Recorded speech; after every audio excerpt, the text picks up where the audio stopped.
Hey, welcome back to another Haven't Read It video. Today we're going to read some awesome stories.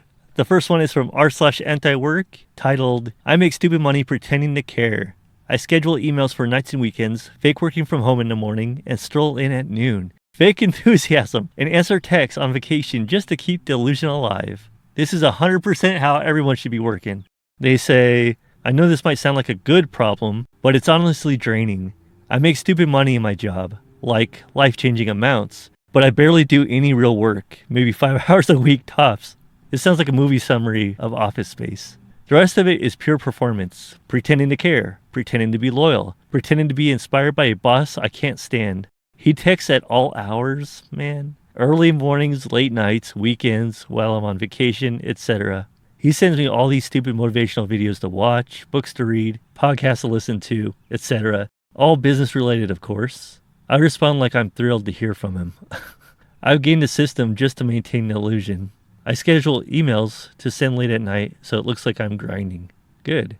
I schedule early morning phone calls with all sorts of people so I can work from home and not arrive until noon. I pretend like I wake up daily at 4:30 a.m. and have scheduled stuff a couple days per week, emails, Slacks, texts, etc. to make it look like I'm working nice and early. I mirror his energy and text so he feels validated. I mean, don't we all? That's just dealing with people we don't like. I delay responses just enough to seem thoughtful, but still engaged. I have go-to phrases to fake concern or excitement when I couldn't care less. I pay a guy I found on Fiverr to find top business content in TikTok and other platforms and send to me weekly so I can give him recommendations. Oh, that is so smart. I basically run a one-man theater company and the performance is 24/7. It's the only way to keep the paycheck coming. Because if I dropped the act, I don't think the money would last. But the emotional tax is brutal. I can't relax. I get anxious whenever I see his name pop up. Even when I'm doing nothing, I feel on call. It's bleeding into the rest of my life in ways I didn't expect. And I'll be honest, I do feel a little guilty about it. You shouldn't feel guilty. This is why you should pretend to have a family, kids at home, a wife, so your evenings are like family time, uninterruptible. Anyone else stuck in a job that pays too well to leave but slowly kills your soul? How do you keep the mask on without losing your mind? Edit number 1, important context I left off the original. I think what makes my situation feel different is that my boss isn't just some checked out exec. He owns the company and is probably worth around $500 million. He genuinely loves working, has a life outside of it, and thinks anyone not grinding 24/7 just doesn't care. As an example, when new people start, his go-to move is to schedule them for 5:30 meetings with them.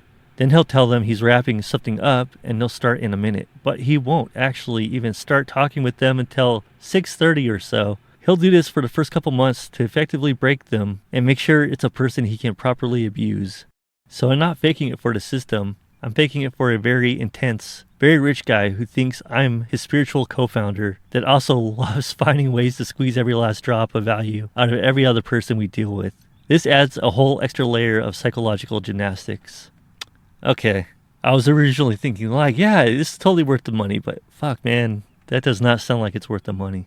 Top comment says, I had work like this a couple years ago, not nearly as bad, not half so much grind set. I got away with pretty much everything. Eventually you just want to be true to yourself more than you want the money. OP says, yeah, that's what I'm starting to feel creep in.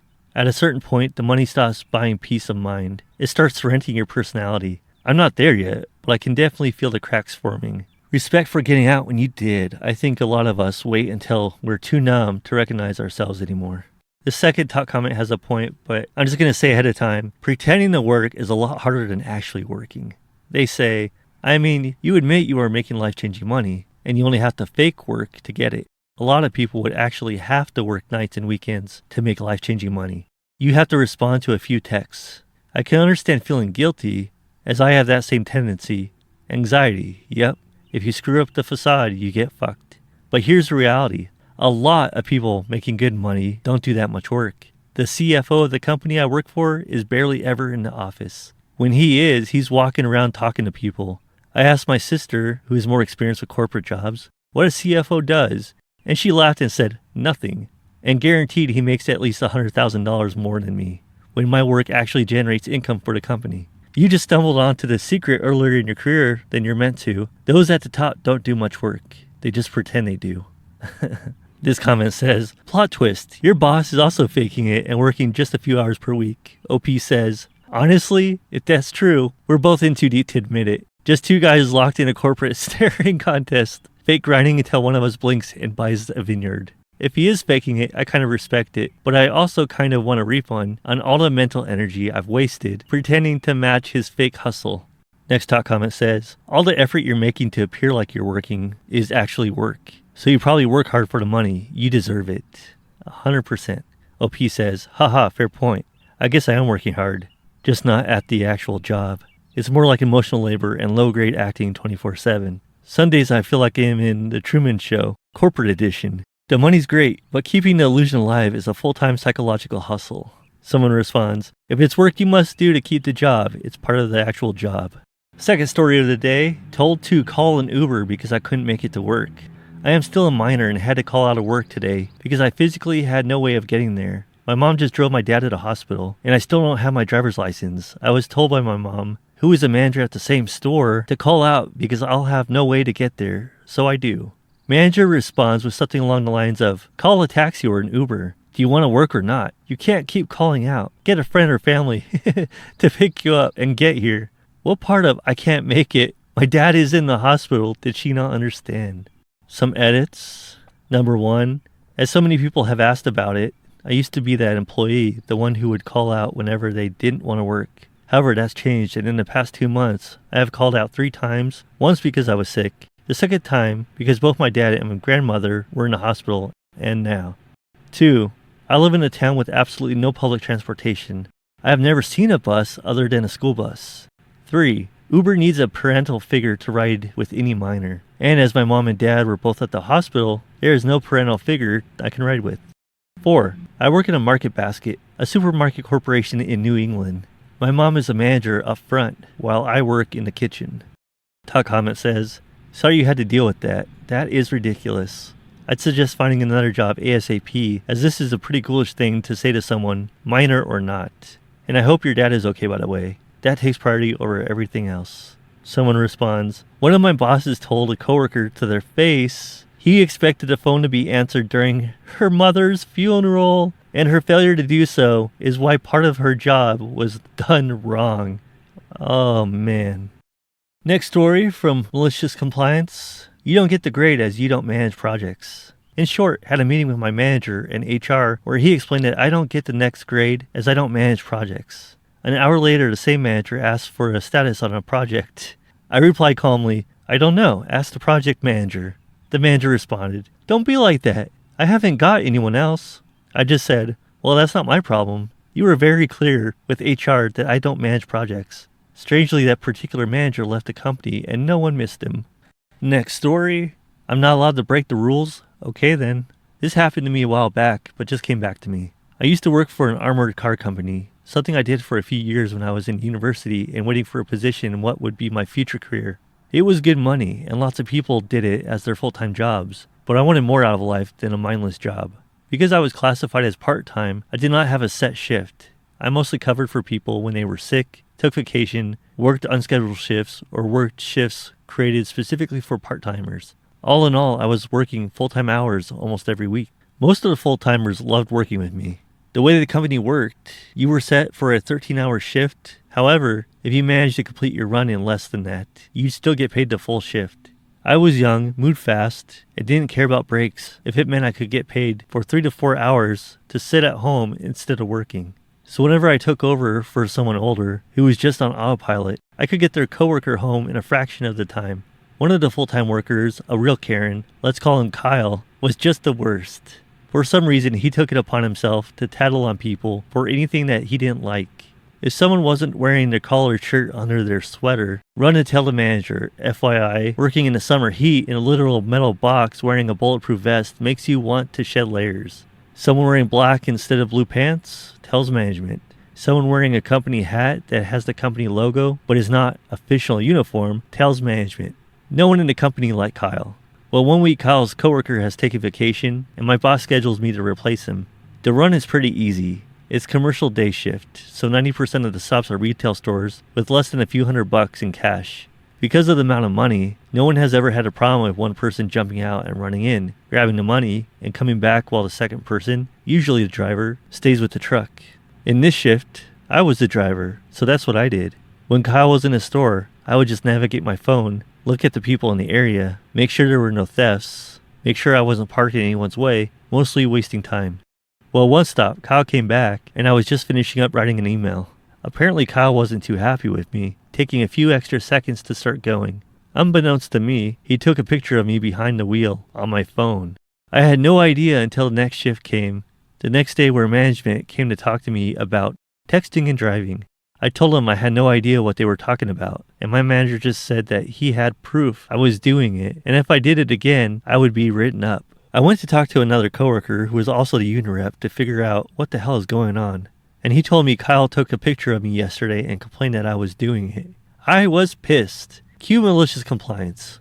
My shifts with Kyle were 3 13-hour shifts, Tuesday, Wednesday, and Thursday. Well, today was now Thursday, our last shift of this run, and this shift was not retail pickups. It was the run that takes all the money collected from the previous week and brings it to our provincial depot about 400 kilometers away. The entire run only has about 30 minutes of work and about 9 hours of driving. If you did the math, this is one of those runs where if you get it done quickly, if traffic is on your side, you can get paid for a lot of unworked time. It was also the last shift of the week, which meant a long, gorgeous weekend in the middle of summer as soon as we were done. Well, I was going to make sure the shift lasted as long as possible. If he didn't want me to break any rules, I'd make sure I obliged. I drove exactly the speed limit the entire way. I even stopped for our 1-hour lunch break, which is given to us, but I had not witnessed anyone take it in years. In the years I'd been here because of the rules we had about pay. In fact, we were so behind, we reached a major city our depot was located in right at rush hour, something our early start time was designed to prevent. All in all, what should have taken about 9 hours to do ended up taking 14, an extra 5 hours where he just had to sit there and watch me in silence. To make things sweeter, a few times during the shift, he had to call his wife and let her know he wouldn't be home early enough to go to the cottage, and they would have to leave the next day instead. I heard from other workers how furious he was, and how I'd ruined his plans for the weekend, and all I could do was smile. To clarify, where I live, going 15 to 20 kilometers an hour above the speed limit is standard. Going a speed limit will just get someone smashing into your rear bumper. Also, our trucks have a max speed of 105 kilometers an hour, and most of the drive is either 80 kilometers or 100 kilometers an hour. Top comment says, OP tells a good story and people go off on his spelling. Typical day on Reddit. Next top comment says, the real question is, did he learn his lesson? Did you report him for being on the phone multiple times instead of monitoring the perimeter like he was supposed to? OP says, I can't speak for anyone else, but he never gave me a hard time again. Next top comment says, Kyle got off easy. OP says, I was pretty limited with my capabilities, but it still made me feel good. Someone asks, are there any rules about taking personal calls while driving? OP says, nope, especially inside the truck or on the road. We were pretty locked down in there. The only issue I could see, if went outside when you were supposed to be alert taking a call.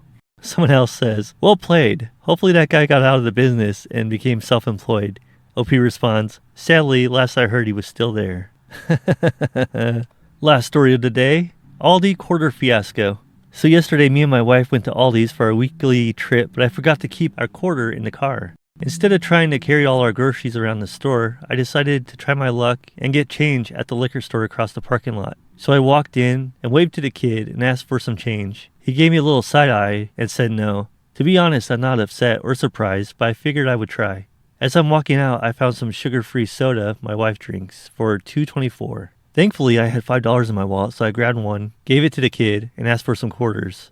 The kid looks at me, rolls his eyes, and starts to ring me up for $2.76 in change. Now, I didn't think I was getting a fistful of quarters, but as this kid hands me my change, he gave me $2 bills, a penny, and 1 quarter, and a freaking $half coin. I didn't notice until I left, and noticed how huge the coin felt in my hand. I know I'm the bad guy, so sorry, I guess. Personally, I just find it hilarious, because I don't think I have one, or held one in over a decade. Also, it made me think of y'all. I would add a pic of the coin, but it won't let me.